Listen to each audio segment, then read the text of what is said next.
What happens when the natural world and humans meet? The Antilla, along with many other shipwrecks in Aruba, have created unique habitats for underwater organisms.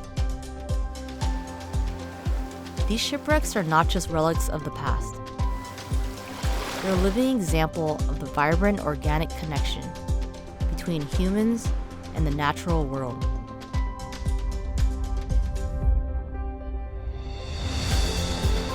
The wrecks have been integrated into the natural ecosystems of the area and are now providing a new home for ocean life in the waters surrounding Aruba. Nature's ability to make a new home in this unlikely environment is a testament to its resilience.